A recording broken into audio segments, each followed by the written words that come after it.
On behalf of the Arnold A. Saltzman Institute of War and Peace Studies, I welcome you to our retrospective decade after September 11th, and a set of perspectives on the subject that defines the occasion, terrorism.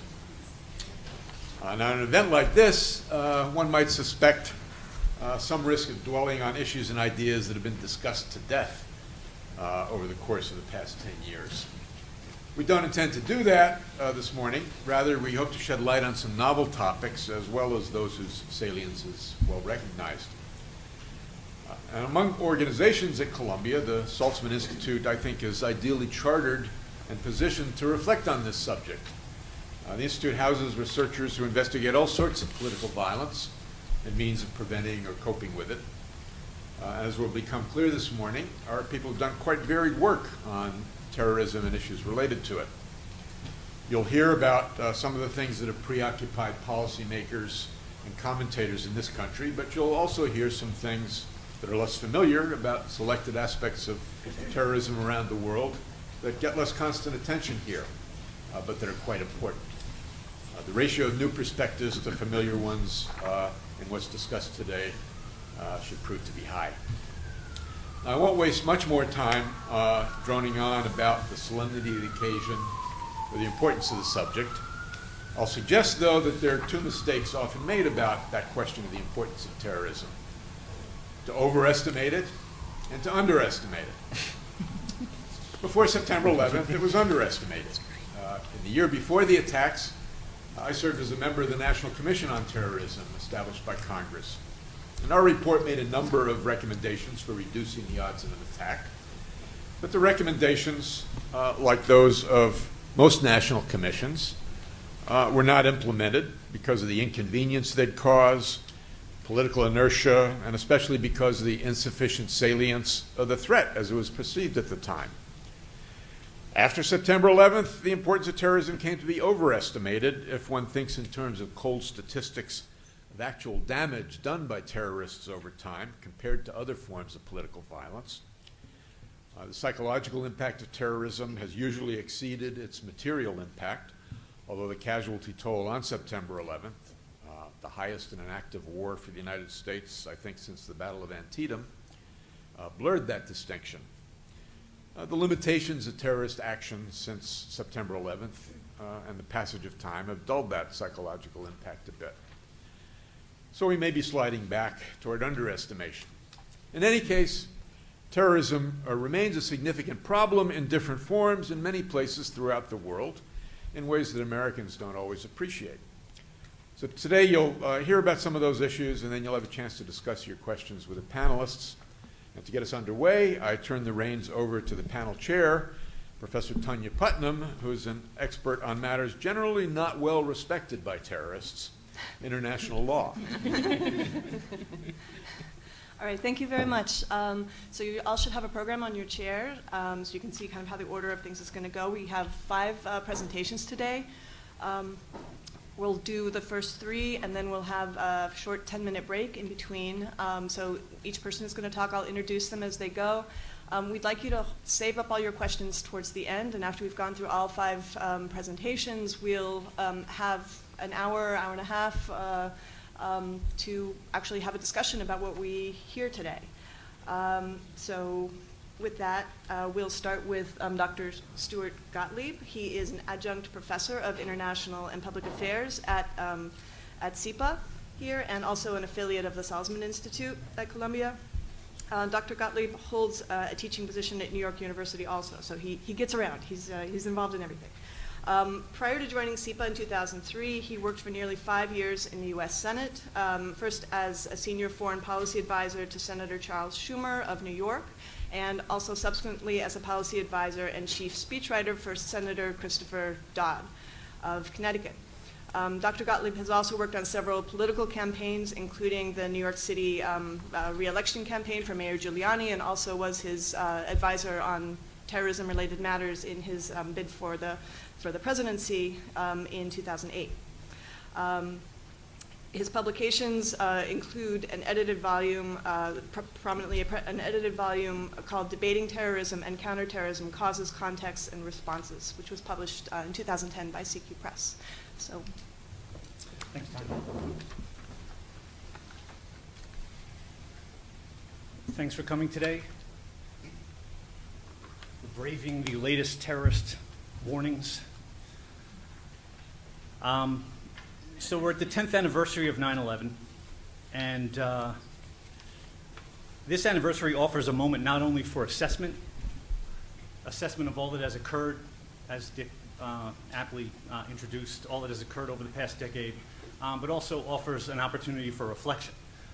So I'd like to begin with a brief personal experience from the day of the 9/11 attacks, which I believe offers insights into the topic of my talk today, which is on terror threats and policy responses since 9/11. On 9/11, 2001, as Tanya pointed out, I was working in Washington as a foreign affairs and national security advisor for a New York senator. I'd been there for about 3 years at that point, and I think everyone in this room recognizes that, like the assassination of John F. Kennedy a generation earlier, everyone of the present generation remembers where they were when the Twin Towers were hit and when they fell. I was driving to work at around 8:30 in the morning, listening to National Public Radio as usual, and I heard that a small plane had struck the North Tower of the World Trade Center in what was being called an accident at that point. Sounded odd to me.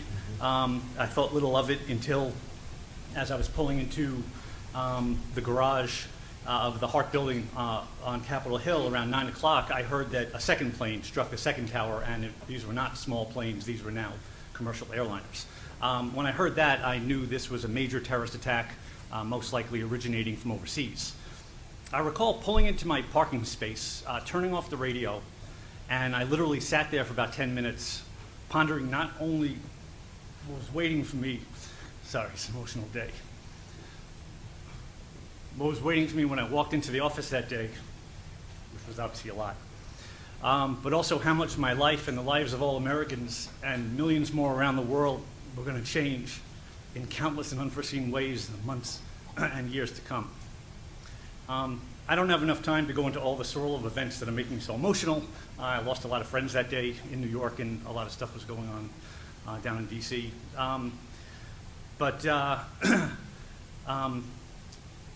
Many other people in the room have experienced a lot of things, but let me just give a few of my quick experiences that I think could highlight the direction I want to go with my talk.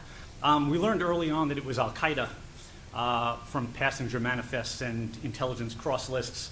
I was actually one of the first people to know that. I bumped into a friend of mine who worked for Tom Daschle, who was the majority leader in the Senate at the time, and he told me, and I guess it's safe to say now, that I was one of the sources that tipped off CNN, who broke the story that it was Al-Qaeda. We were briefed the next morning that there was a near certainty of major follow-on attacks in the coming weeks and months, possibly with the use of weapons of mass destruction. And that turned out to be accurate. We know after Jose Padilla, an American citizen, was arrested in early 2002, that there was a follow-on attack, a radiological bomb attack that was disrupted. Almost immediately after the attack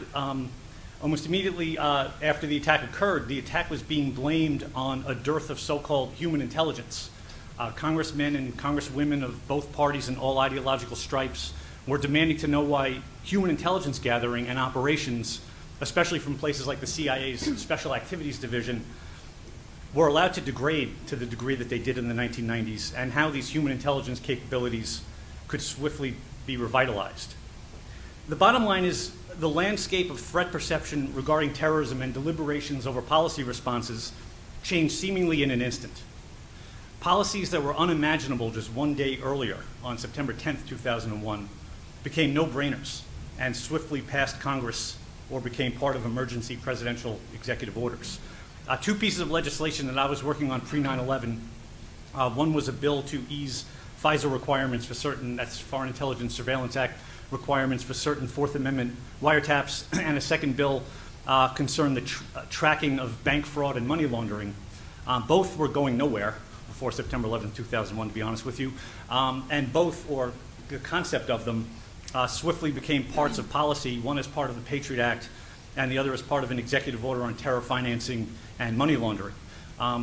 Multiply those two provisions by dozens and dozens of others, and dozens more that no one had even yet thought up prior to 9/11, and you get a sense of the swirl of policy activity in the days and weeks after 9/11.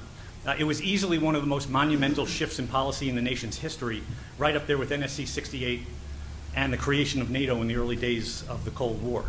To give you an idea, I have some numbers.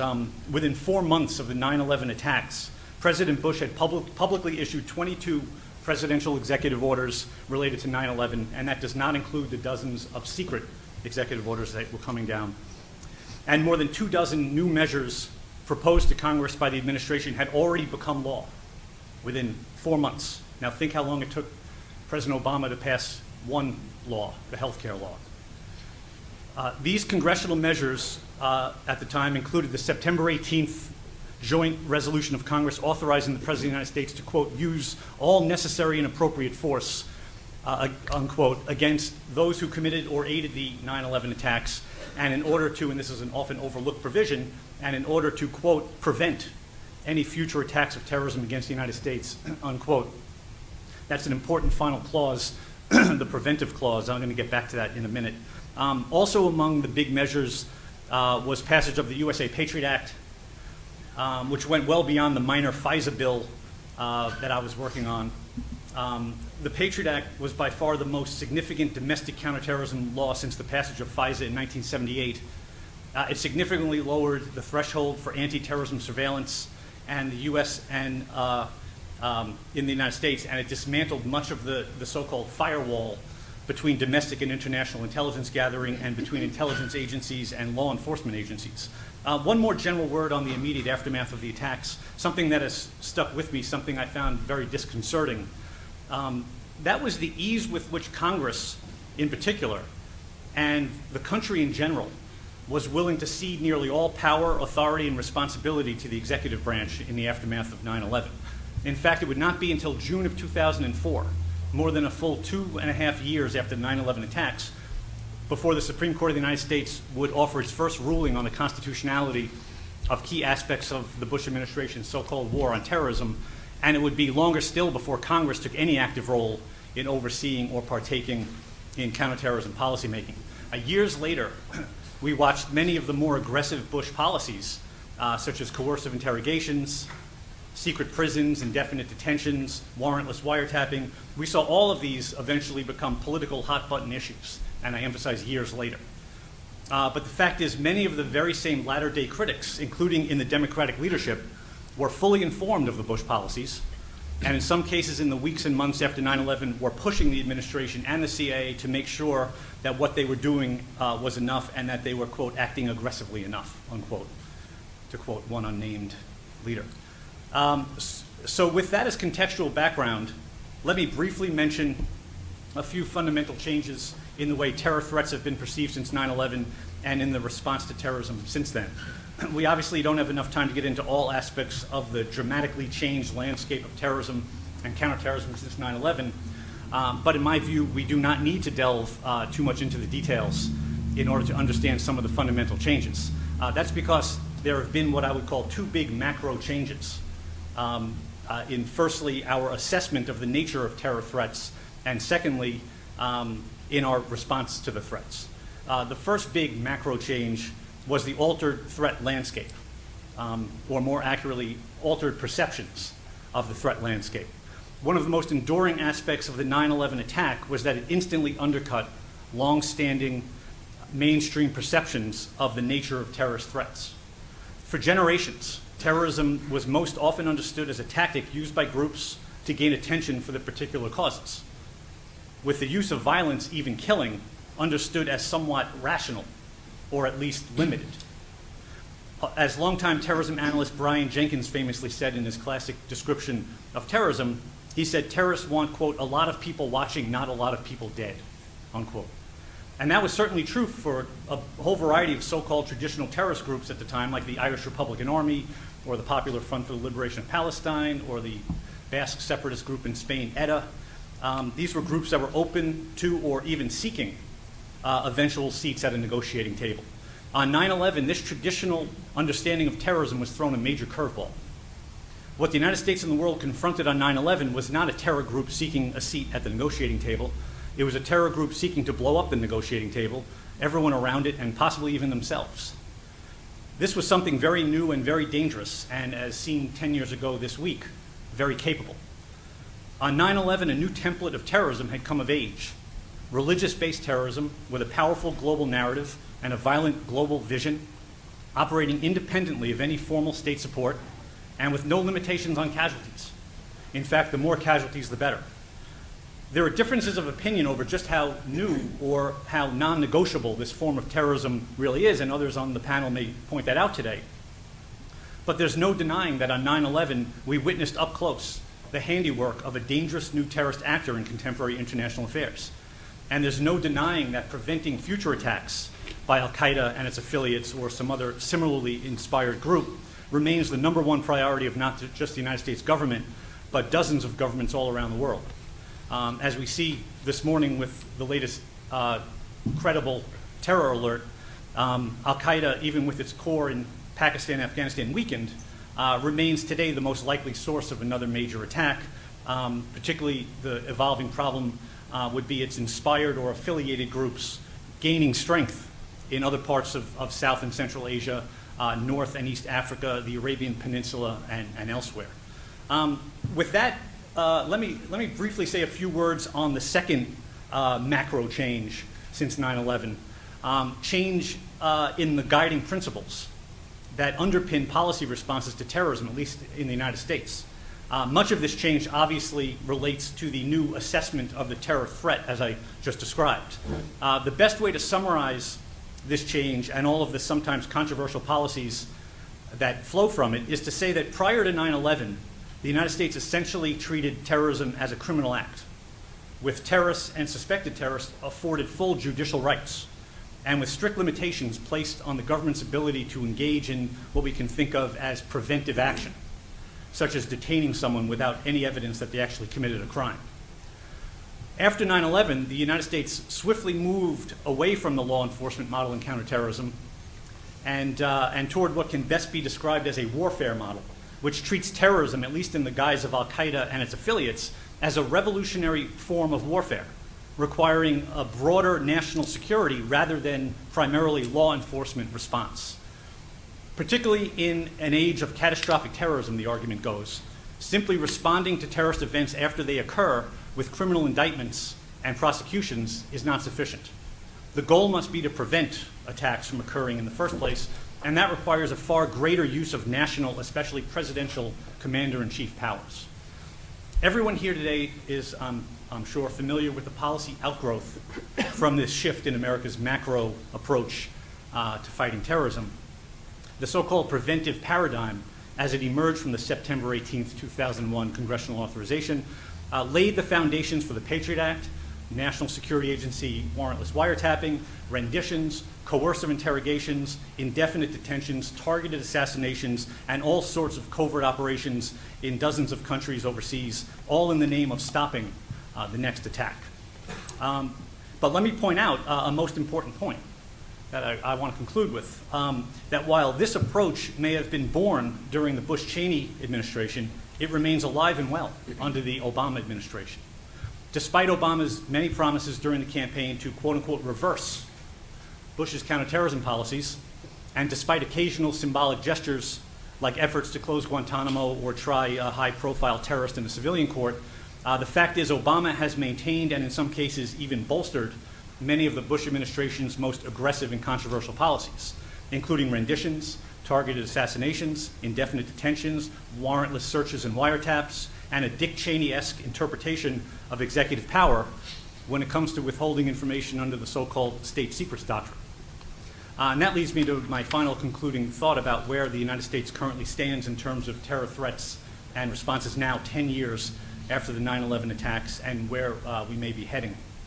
I would make the case that the two macro changes that I pointed out in the assessment of terror threats and in the legal and national security parameters that now guide anti-terror policymaking, that these two macro changes have sparked an evolution over the course of the past 10 years and over the terms of two presidencies to form what can be thought of, for better or worse, and we can have some discussion on that at some point, but it's formed a sort of bipartisan counterterrorism consensus that's emerging.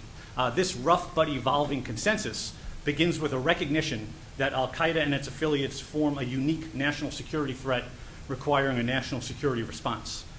And for this rough but evolving consensus, that response includes 3 core components, and each of those components is controversial in its own right. Those core components are, number 1, recognition of the necessity of strong executive powers and presidential freedom of action. Number 2, the critical role of aggressive intelligence gathering to level the playing field with sophisticated mass casualty terrorists that operate in the shadows. And number 3, reliance on military operations and covert actions to target terrorists and preempt terrorist planning and operations from abroad. These policy foundations were built under Bush, but institutionalized under Obama, not unlike the way Democratic President Harry Truman's then controversial containment policy was eventually institutionalized by Republican President Dwight Eisenhower in the 1950s. I should also add that along with these, I'm talking about mostly hard power policies here, but I should at least add that along with these hard power components of this evolving counterterrorism consensus also exist various softer power components to try to ideologically challenge al-Qaeda and win hearts and minds of potential recruits. Not surprisingly, Bush and Obama had somewhat different ways of going about this, but I will say that in both cases, the soft power, hearts and minds stuff has taken a big back seat to the more hard power approaches, which gives you a sense of the continuity of threat assessment from Bush to Obama. And I will finish by saying as long as this threat assessment remains, and the threat remains, we can expect further evolution and refinement of this evolving counterterrorism model, and we should also hope further oversight or increased oversight and more candor from government leaders on this challenge that will continue for the foreseeable future.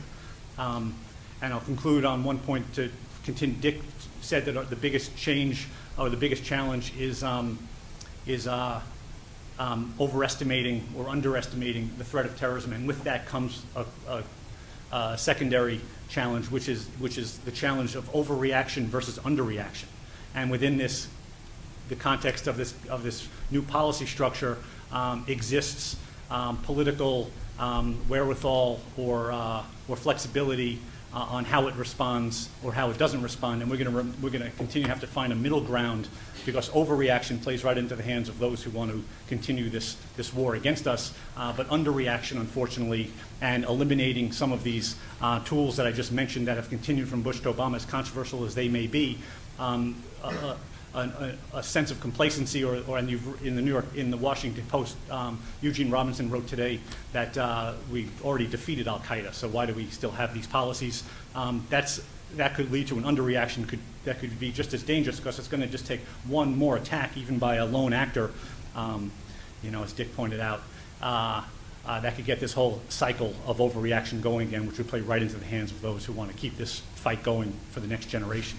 And I'm done for now, and I'll turn it back over to Tanya. Thanks.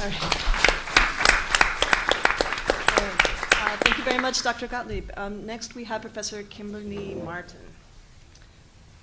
So Professor Martin, she's a professor of political science and a former department chair at Barnard College, and she's also a member of the Saltzman Institute at Columbia. Her 4th book is about to come out, entitled Warlords, Strong-Arm Brokers in Weak States. And that'll be out in May 2012 from the Cornell University Press series on studies in security affairs. Her new research project has to do with non-state militias, and it asks whether and how patronage-based forces can be transformed into impersonal and professional military and police organizations. So again, really interesting stuff. Today she's going to talk to us about what social scientists think they've learned about terrorism and terrorists. Thank you. Thanks, Tonya.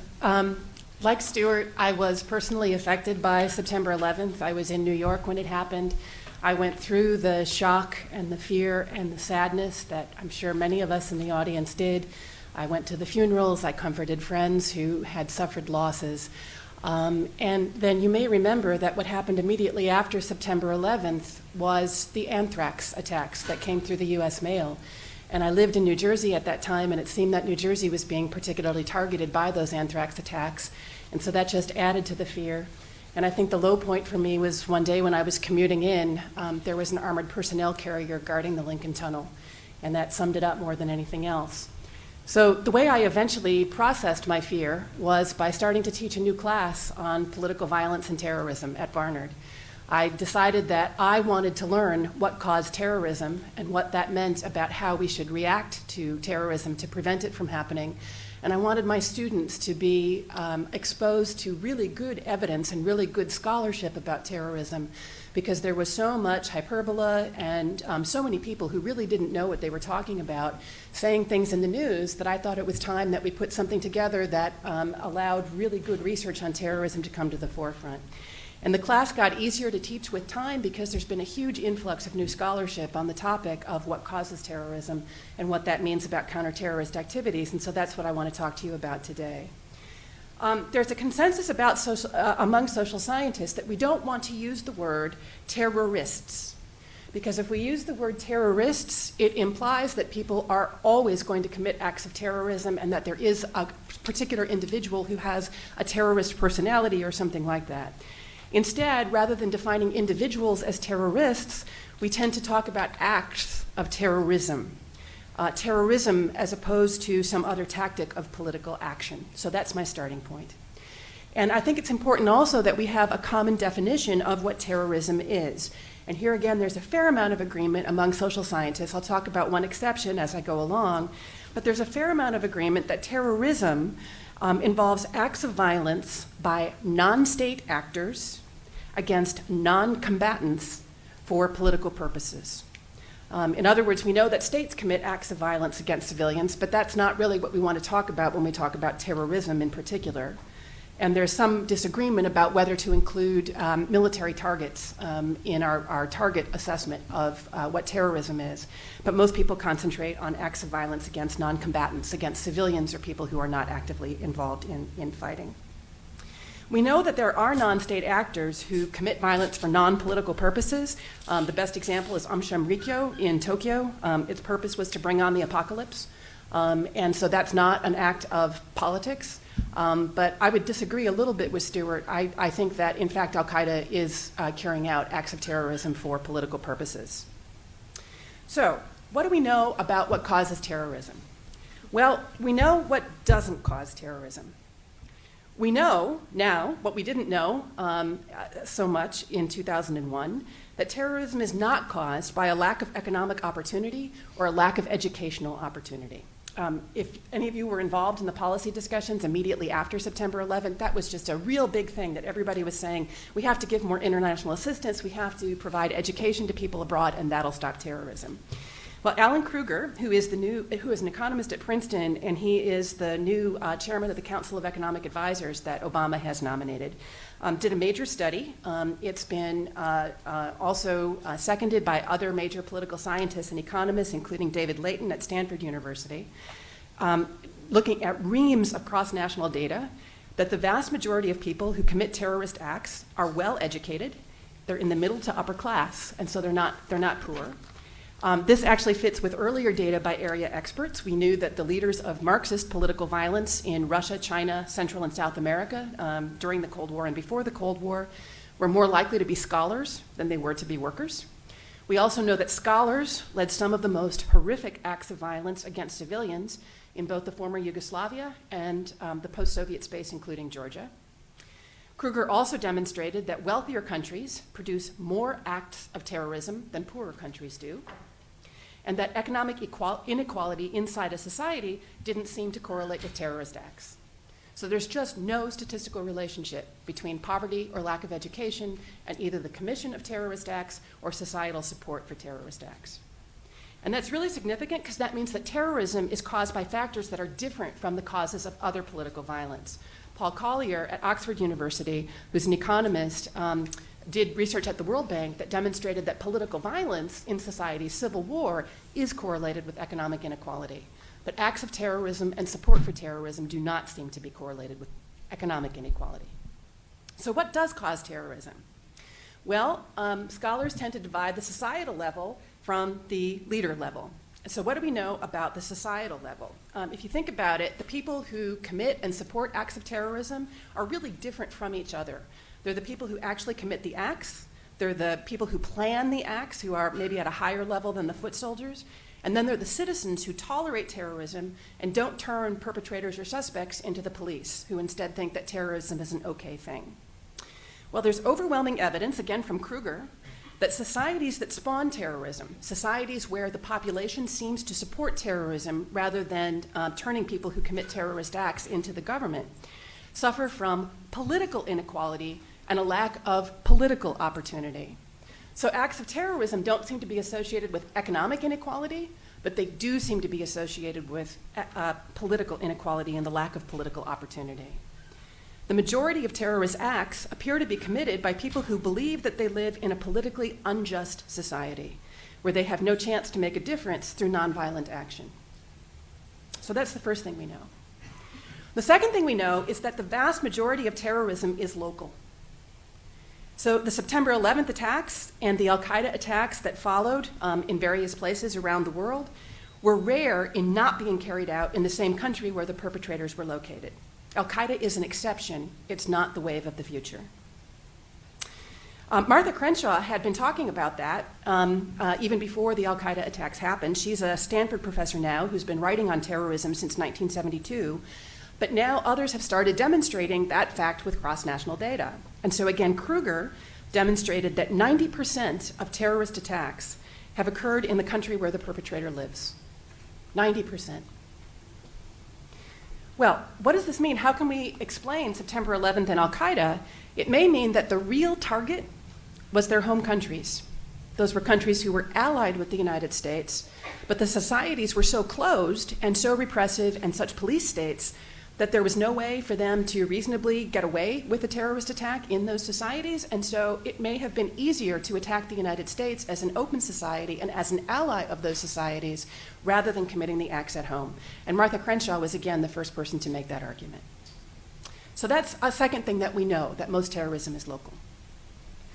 A third argument that has provoked some controversy, but that seems to have a fair amount of truth behind it, is that terrorism may be in reaction to what is perceived as a foreign occupation. If this is true, what matters is not having alliances with particular countries per se, but having a military presence abroad that's associated with those alliances.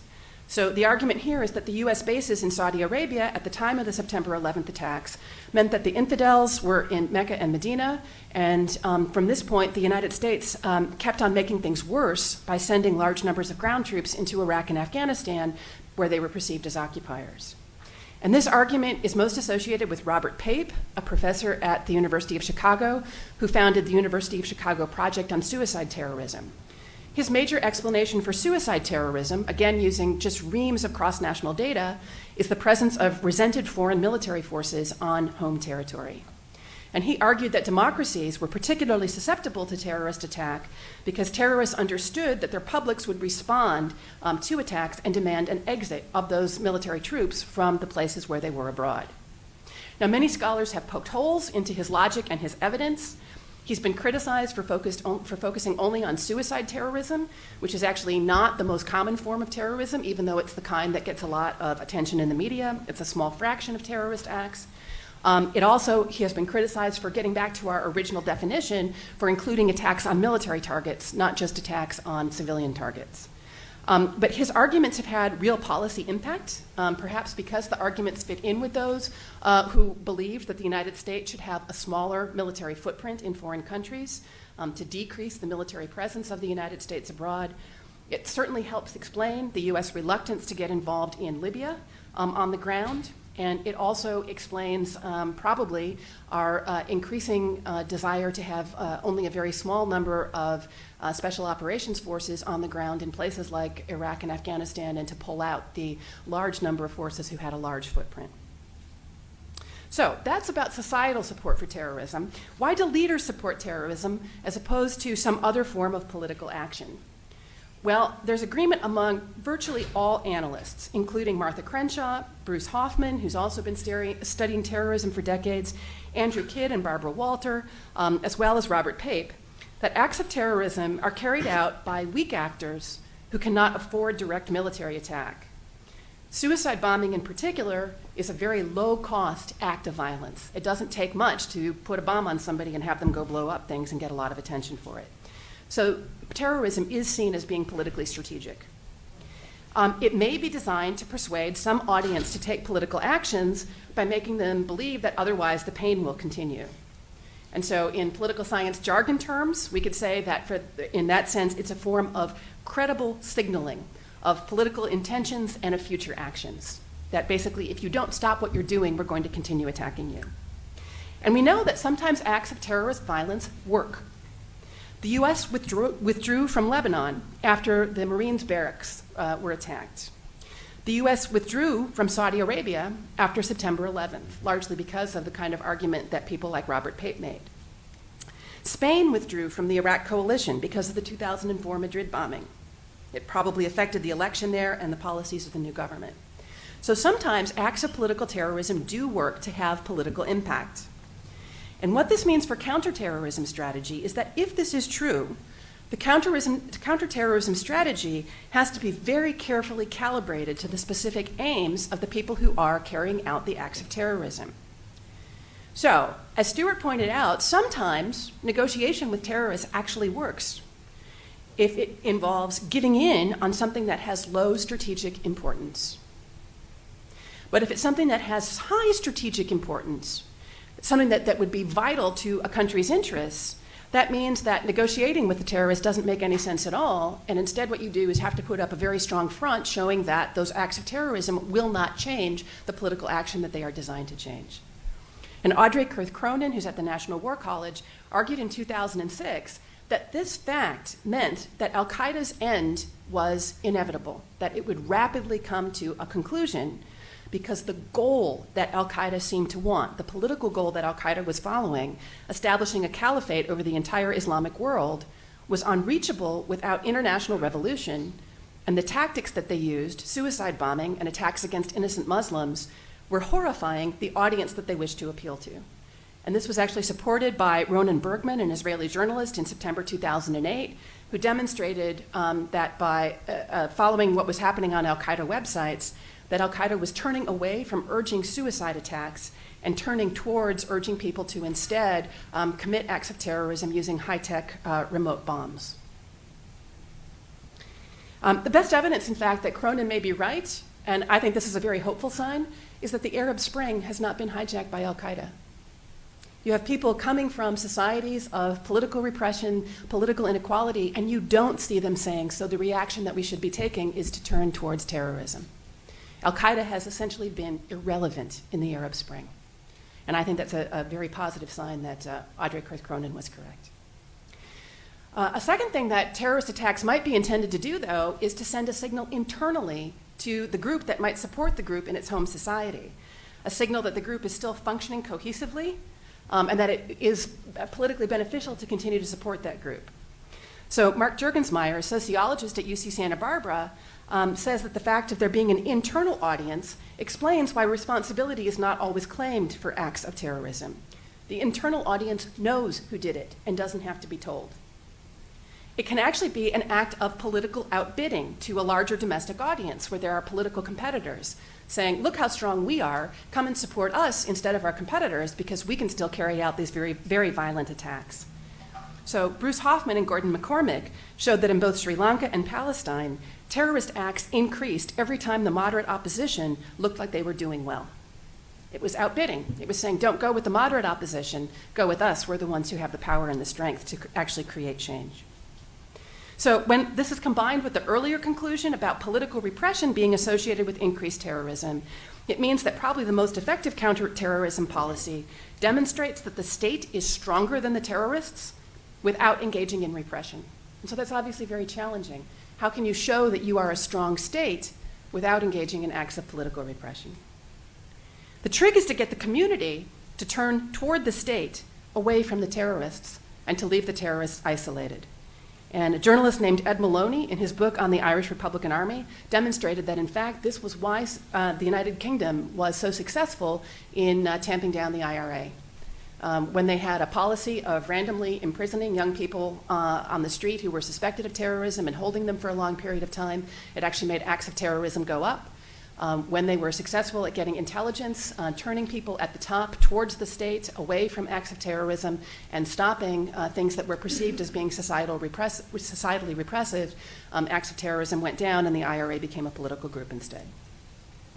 So the final question I want to look at is what turns people away from being passive victims of perceived repression or supporters of some other form of revolution into being active supporters of terrorism? How do we explain how societies go towards a situation where they are supporting acts of terrorism? And there seems to be agreement here among social scientists as well that the interesting conclusion is it's their friends and other social connections. It's not mental illness. There's a popular perception that terrorists are all crazy, but there is no evidence of high levels of mental illness among the detailed records of suicide bombers, for example, that have been collected at the University of Chicago project. This was emphasized by Lindsay O'Rourke, a graduate student in that project who's written about female suicide bombers in particular. There's no evidence of higher levels of mental illness among the people who choose to be suicide bombers. The idea of support for terrorism being related to social networks was first proposed by James Coleman, a sociologist at the University of Chicago in 1988. And he argued, again, this is sort of from a technical perspective, and I apologize for throwing out this jargon, that social encouragement is how the free rider problem is overcome in groups to create an impetus for costly collective action. In other words, if you have a group of people, the natural tendency is to stand back and say, let somebody else do it. I don't have to take the risk of that behavior. And the way that you get a group to be revved up to actually take an action that is personally costly to individual members is through social encouragement. This was seconded by a major theorist of civil uprising behavior, Roger Peterson of MIT, also who got his graduate work at the University of Chicago. There's a pattern here. It was found in his study of Lithuanian rebel movements in the 1940s, and he showed that how you acted toward the occupier depended on your social networks and what your close associates did. Mark Sageman, one of the first network analysts for the CIA during the Afghanistan conflict back in the 1980s, famously argued in Leaderless Jihad, a book that provoked a lot of controversy, that international terrorism was both unstoppable but less threatening as the decade went by because it was being propelled by social connections on the internet among people who had minimal training and minimal resources as Al-Qaeda was being degraded. And he was being criticized by Bruce Hoffman for his lack of data. Hoffman was focused on the continuing threat of a well-organized group. An argument between them was made actually in the pages of the New York Times. But despite Hoffman's criticisms, even if you believe that Al-Qaeda is still a strong actor at a political level, I think that Mark Sageman's arguments have a really strong impact on how we think about counterterrorism, which is that if you want to stop people from supporting terrorism, you have to enter their social networks, enter their friendship networks, and get the people who are around them in their social environment to convince them that acts of political violence are not a good idea and that solving problems through nonviolent action is a better way to go. So, summing this all up, the real key to counterterrorism policy is getting networks of friends and networks of social supporters to advocate nonviolent solutions to problems. And in fact, some of the most creative work that's being done in this direction is being done in Saudi Arabia. There's a thesis by Amanda Johnson at the Naval Postgraduate School who argued that Saudi Arabia is doing a very effective job of turning people away from considering acts of violence who are currently in prison for having committed or supported acts of terrorism. And it's because their families were brought on board. They had personal mentors who maintained contact with them after they were released. They were provided with opportunities, and they were in a supportive network that said, it's okay, you don't have to commit acts of terrorism in order to get ahead in our society. So I'll stop there with what I hope is some provocative thinking, and I look forward to the discussion later on. Thank you. Thank you very much, Professor Martin. Okay, next up we have Professor Paige Fortner, who has a PowerPoint.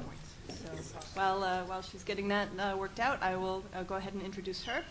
So Professor Fortner is a professor of political science at Columbia University and also a member of the Saltzman Institute, again, pattern here. So her research topics, her broader research topics have included durability of peace in the aftermath of both civil wars and interstate wars. Her most recent book is called Does Peacekeeping Work? Shaping Belligerent Choices After Civil War. which was published by Princeton University Press in 2008. Her current research continues to focus on long-term historical trends in war termination, but it's expanded now to include terrorism and its role in civil wars. So she'll be talking to us about current research today. Mm-hmm. Right. Thanks, Tanya, and thanks everyone for coming. So Kim's talk sort of set this one up. I think this is coincidence, but kind of nicely, because what I'm going to be talking about is an example of my own scholarship on terrorism using some cross-national data. So what I'm going to talk to you about today is a paper that's part of a larger project on terrorism in the context of civil war, so domestic terrorism, which, as Kim just mentioned, is the vast majority of terrorism. And a number of the things that I will speak to here will sort of echo some of the things, sometimes agreeing with and sometimes contradicting with the rest, the sort of general literature that Kim has just outlined for us. There we go. So there's a large debate within the terrorism literature about whether terrorism is effective, whether it works. Probably sort of majority of that literature thinks that terrorism does work. That's why it's used, it's strategic, et cetera, et cetera. But there are some folks who are sort of arguing, no, it doesn't work. So there's this big literature. But when I started to look at this literature a little bit, I realized there's a big problem with this debate and with this literature, because almost all of the studies that look at terrorism are only looking at terrorist groups. They're not comparing terrorist groups with something else, with some other type of political action, for example. So this is a little bit like trying to decide if a drug is effective in a medical study when you're giving everybody the drug and you're not looking at a comparison category or a control group. So there's sort of a basic problem and a basic inability to answer some of our sort of most basic questions about effectiveness. So what I'm trying to do in this project is to look at civil wars as a set of cases where there's a relatively comparable population. There are rebel groups in all of these wars. They're all organized. They all have a political grievance against the state. Some of them use terrorism and some of them don't. And so we can compare the outcomes for groups who use terrorism and groups that don't. And so that's kind of what I'm trying to do in this larger project, and I'll talk about one piece of it today.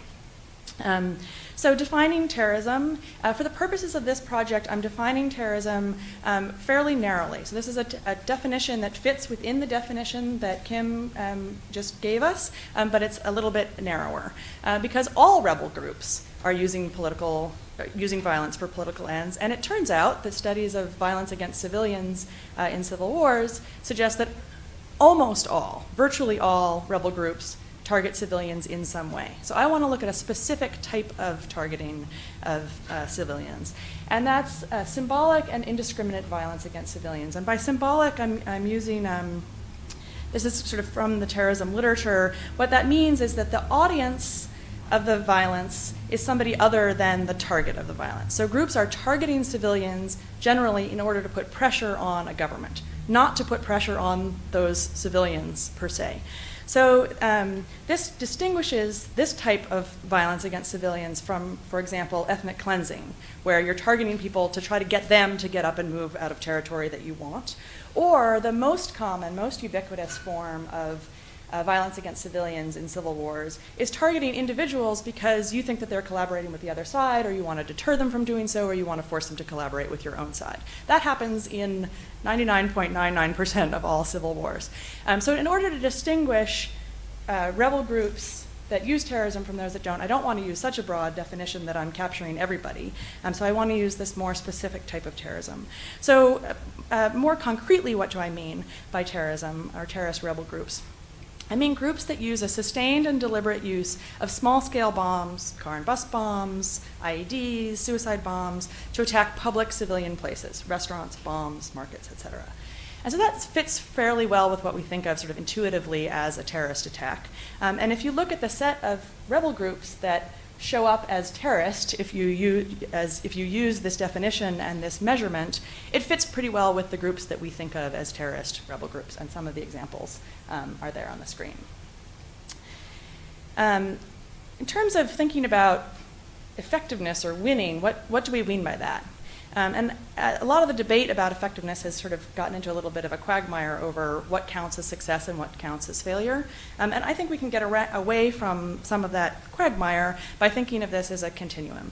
And the two endpoints of the continuum are pretty straightforward. It's obviously rebel groups, what they really want is to win outright through a military victory. What they least want is for the government to crush them through a military defeat. So those are pretty obvious.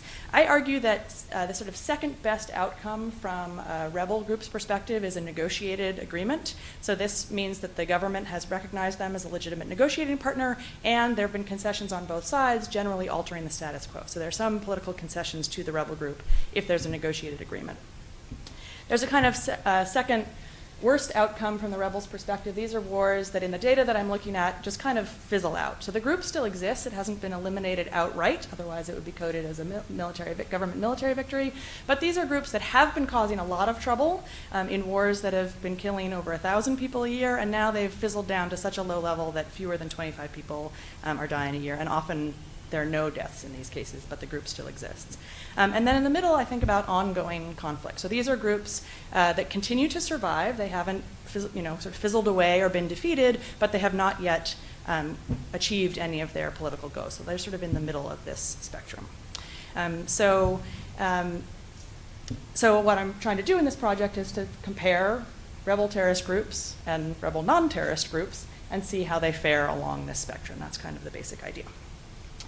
So I argue that terrorists will generally be unsuccessful. They will rarely, if ever, win outright, because on balance, terrorism undermines military effectiveness relative to non-terrorist rebel tactics. And I'm not going to go through all of the reasons that I think this, because I don't have time, but just to sort of skim over a few of them, terrorism is pretty much by definition not useful for taking and holding territory or degrading the opponent's military capacity. It is a low-cost way to inflict a lot of pain in a war of attrition, but it tends to backfire.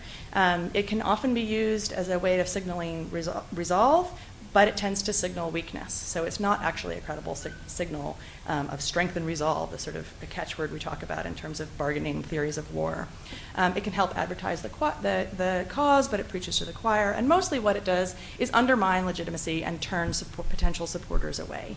And even in sort of strategy of provocation, where groups are committing terrorist attacks in the hope that the government will then repress and there'll be a backlash that helps them, that can work sometimes, but it can also end up justifying a government cracking down so hard that it's able to defeat a terrorist or rebel group.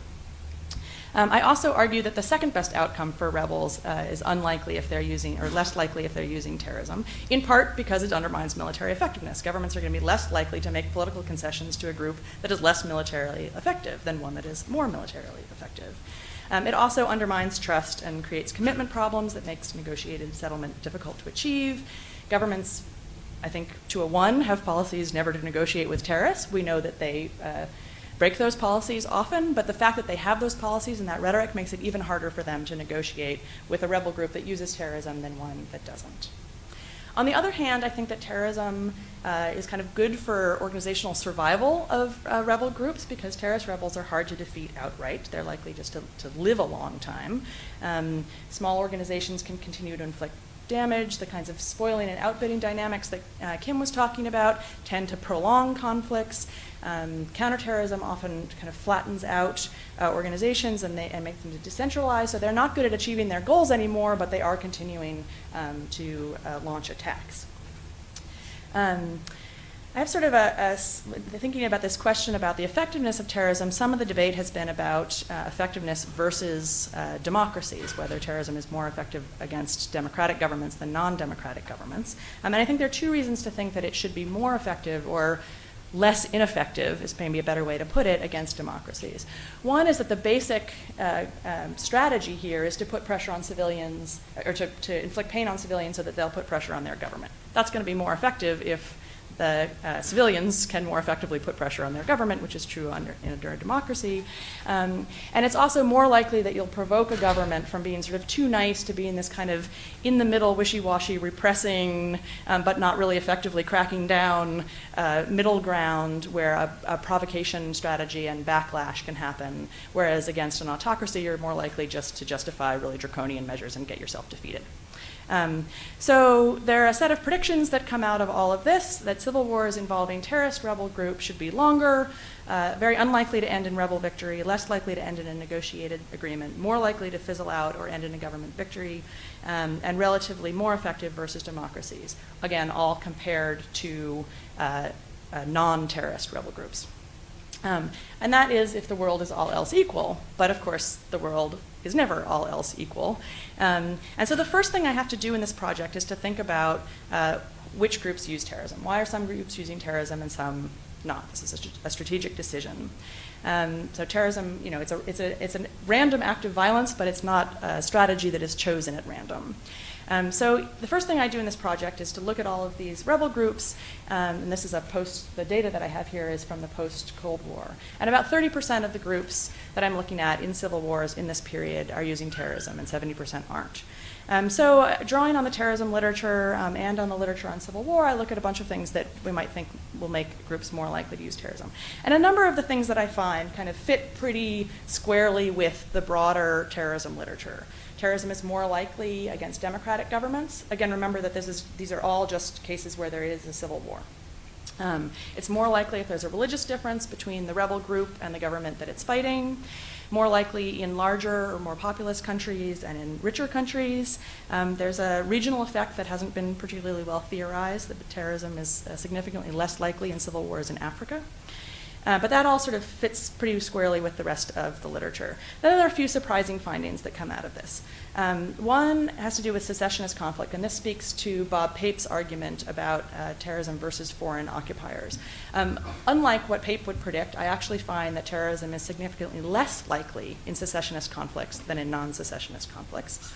I sort of threw in religion because this isn't really conventional wisdom in the academic literature, but the conventional wisdom kind of on the street, that is that terrorism is associated with Islam. There's absolutely no evidence for this. In fact, if anything, Islamic groups are somewhat less likely to use terrorism than non-Islamic rebel groups, or non-Muslim rebel groups, I should say.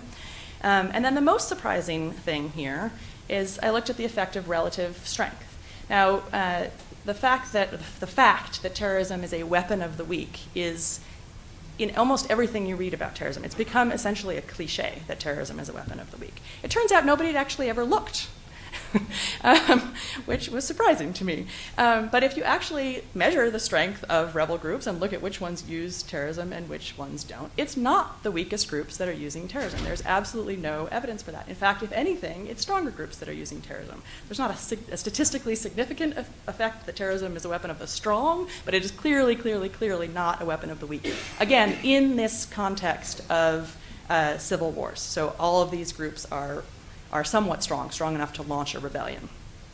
So that was something that I sort of found along the way, but it's, I think, a very interesting finding.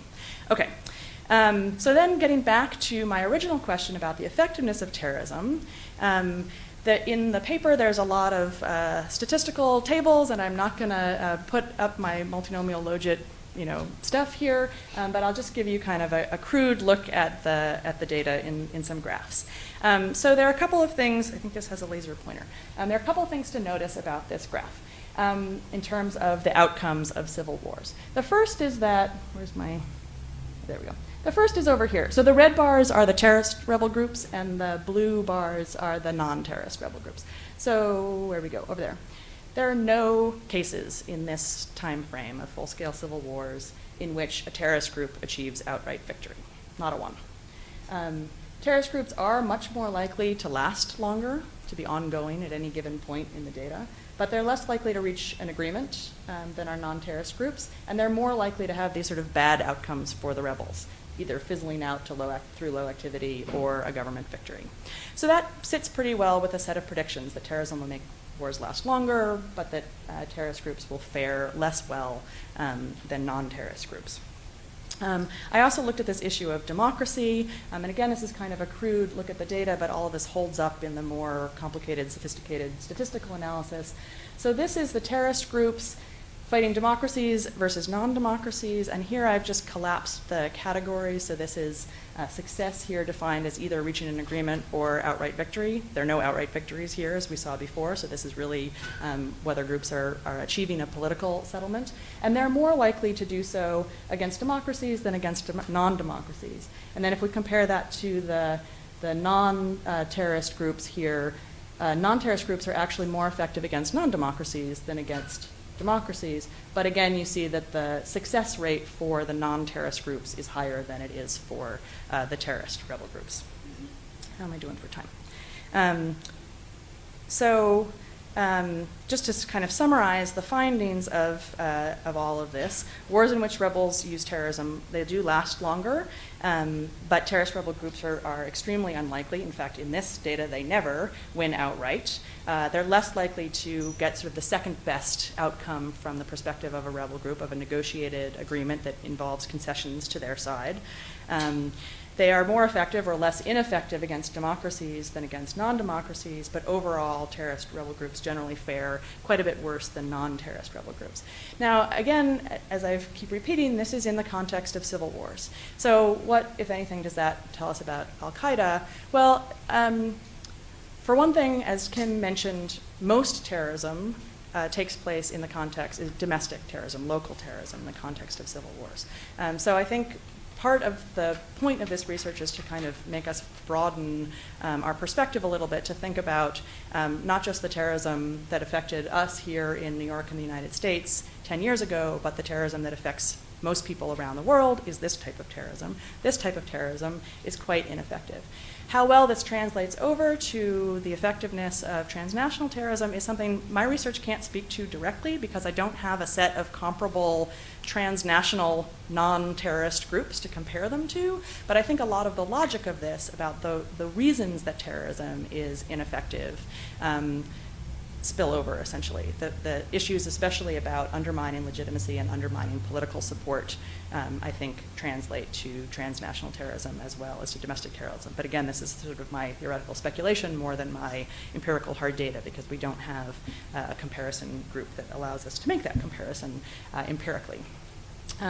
So I will just conclude by saying that I think what this project can do is sort of by introducing variation, by introducing a control group of a group of relatively comparable sets of rebel organizations who choose not to use terrorism, that allows us to shed light on two very important policy-relevant questions that have not been particularly well addressed in the terrorism literature, because the terrorism literature is so focused only on the terrorist groups and not at these other groups.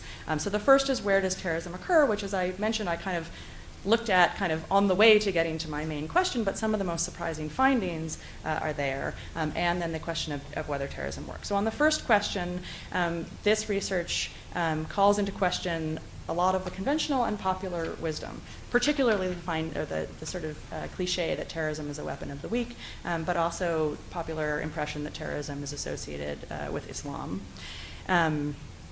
And I should have said this probably at the outset, this is ongoing research and findings are somewhat preliminary, but these findings are holding up as I'm continuing through. And then on the question that I started with, does terrorism work? Is it effective? Do terrorists win? The short answer is no. Thanks.